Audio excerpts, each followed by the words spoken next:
Welcome to Stuff They Didn't Teach Me in Sunday School.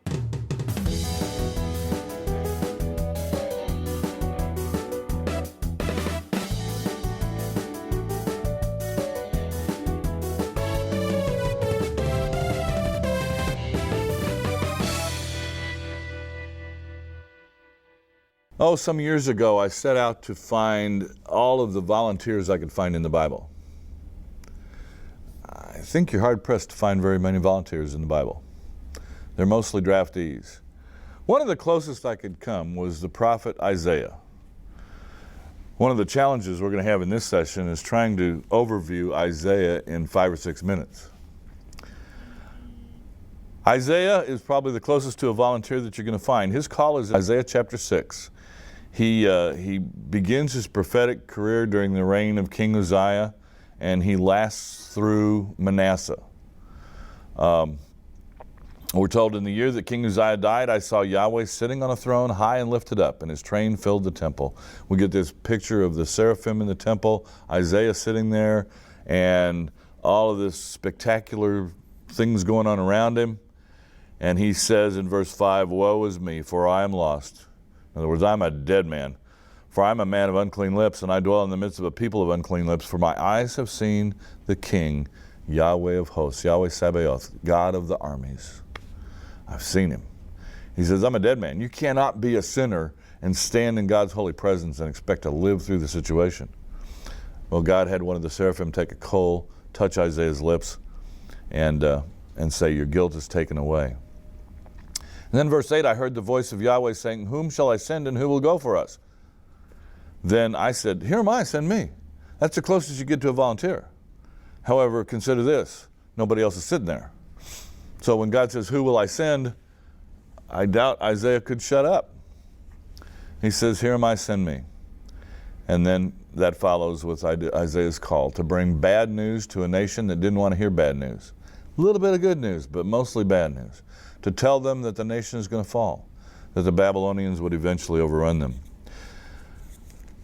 The first 39 books of Isaiah contain mostly oracles or statements about how God was going to punish this nation because this nation had strayed so far from God. The warnings are all over the place through the book of Isaiah. If you go to chapter 1, verse 10, you'll get an example of that. "Hear the word of Yahweh, you rulers of Sodom." He's not talking to Sodom, he's talking to Jerusalem, but he's calling Jerusalem Sodom because it's the worst city he could think of. "Give ear to the teaching of our God, you people of Gomorrah." So he works Gomorrah in there too. "What to me is the multitude of your sacrifices?" The people are still offering the sacrifices. God says, "What do I care about your sacrifices? I've had enough of burnt offerings of rams and the fat of fed beasts. I do not delight in the blood of bulls or of lambs or of he-goats.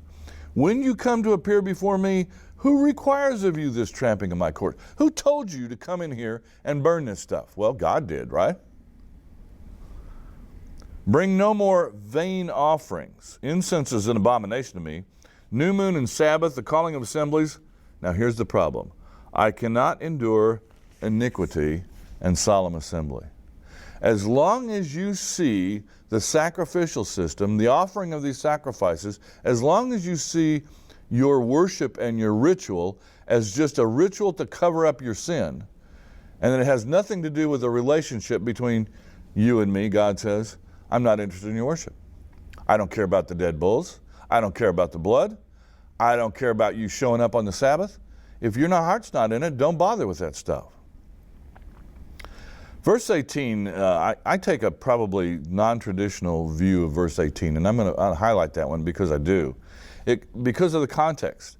God says to his people, "Come now, let us reason together, says Yahweh. Though your sins are like scarlet, they shall be as white as snow. Though they are red like crimson, they shall become like wool."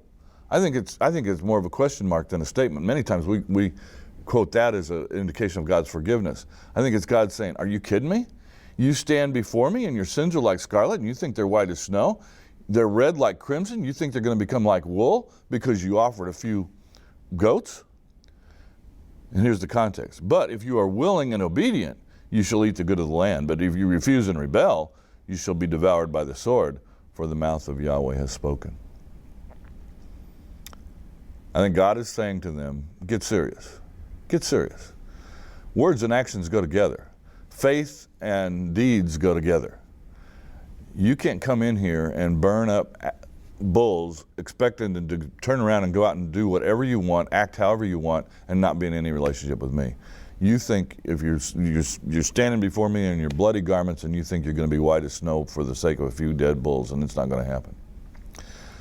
Now, in fairness, that verse is often quoted the other way, that it is God saying, come on in and I will make you white as snow and I will make you like wool in spite of the fact that you're a sinner. There is hope in the book of Isaiah as well. And I want to make sure we pick that up. If you go to Isaiah chapter 9, one of the beautiful sections of hope in the book of Isaiah, it's messianic for sure. You're used to hearing it at Christmas time. If you pick it up at verse 2, the people who walked in darkness have seen a great light. Those who dwelt in the land of deep darkness, on them has light shined. And it goes on until you get to verse 6, and then a very familiar verse. For to us a child is born, to us a son is given, and the government will be upon his shoulder, and his name will be called Wonderful Counselor, Mighty God, Everlasting Father, Prince of Peace. Points to Jesus. Points to Jesus in another way that maybe you don't think of. And we're going to put a diagram up on the screen to help you see this. This section is sometimes called in Hebrew poetry a chiasm, the poetic technique that's being used here. Each word phrase is a pair. Wonderful Counselor, Mighty God, Everlasting Father, Prince of Peace. Each word phrase has one word that applies to God generally in the Old Testament, and the other word that applies to humans. So wonderful is a word that used to describe God in the Old Testament. Counselor is a word that's used to describe a human being. Then in the next line, if you stack those on top of each other, mighty describes a human being, warrior.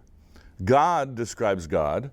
And the next line, everlasting describes God, while Father describes human beings. And the last line, Prince describes human beings, and peace describes God. So if you connect those, if you stack the phrases up and connect them, you get two X's as it combines the divine and the human and flip-flops them every time.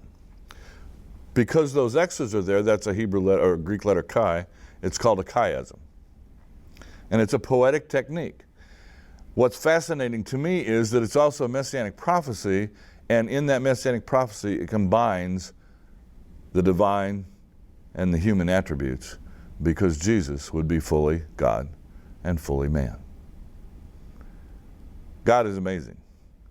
He's amazing in what he does for his people. He's amazing in his gift of salvation through Jesus Christ. And he's even amazing in the way he reveals that in his writings some 600 years before the fact.